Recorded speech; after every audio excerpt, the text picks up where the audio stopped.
అక్కమాంబాదేవి దర్శనం సర్వశ్రేయోదాయకమని భక్తులు చెబుతారు.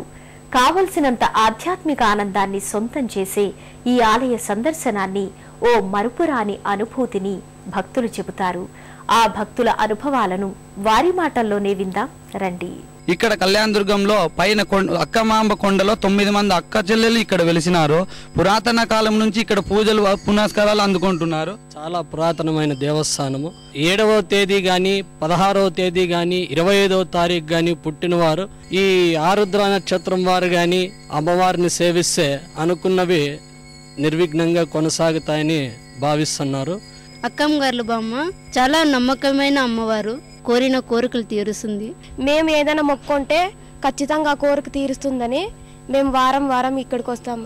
మరి ప్రతి సోమవారం ఇక్కడికి విశేష సంఖ్యలో భక్తులు వచ్చి పూజలు జరిపిస్తుంటారు.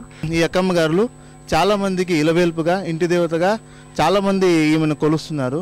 ఈ గుడి వెనుకన ఒక చెట్టు ఉన్నది. ఆ చెట్టుకి ఉట్టలు కట్టుతున్నారు. సంతానం కలిగేందుకోసము అవని కడుతున్నారు. నిత్యము పూజలు పురాణాలు జరుగుతున్నాయి. సోమవారం మాత్రం ఎక్కువ జరుగుతాయి. ఇక్కడ ఏం పవర్ఫుల్ అంటే వాళ్ళ సంతానంకి వాళ్ళకి అయ్యేదే మొక్కపళ్ళు ఏం కావాలా, మాకు పండ్లు కావాలని ఏమైనా ఉద్యోగస్తులు కానీ వాళ్ళు కావాలి, మాకు పండ్లు కావాలంటే ఇక్కడ వచ్చి కాయ పండు చేపించుకొని ఆకులు పూజలు కట్టుకొని ఈ పిల్లల సంతానం కాకపోతే తొట్టులు కట్టుకొని తొట్టెని లేదానికి పిల్లలు సంతానంకి కాబట్టి జనము సంఖ్య ఎట్లా ఇది పవన స్వరత్రంగా ఇది. సృష్టికి మూలం శక్తి. ఆ శక్తి ఆరాధన వల్ల సర్వాభీష్టాలు నెరవేరుతున్నాయి. బ్రహ్మ విష్ణు మహేశ్వరులు ఈ శక్తి వల్లనే జన్మించారని దేవి భాగవతం చెబుతోంది. ఆ కరుణామయి ఆదిపరాశక్తిగా, అంబికగా, దుర్గగా, అక్కమాంబ వంటి గ్రామ దేవతలుగా ఒక్కటేమిటి ఎన్నో క్షేత్రాలలో ఎన్నో నామాలతో పూజలందుకుంటోంది. చిన్మయి రూపిణి చిదానంద స్వరూపంతో తేజరిల్లే ఈ అక్కమాంబాదేవి అనుగ్రహం సదా మనందరిపై కురియాలని ఆశిద్దాం.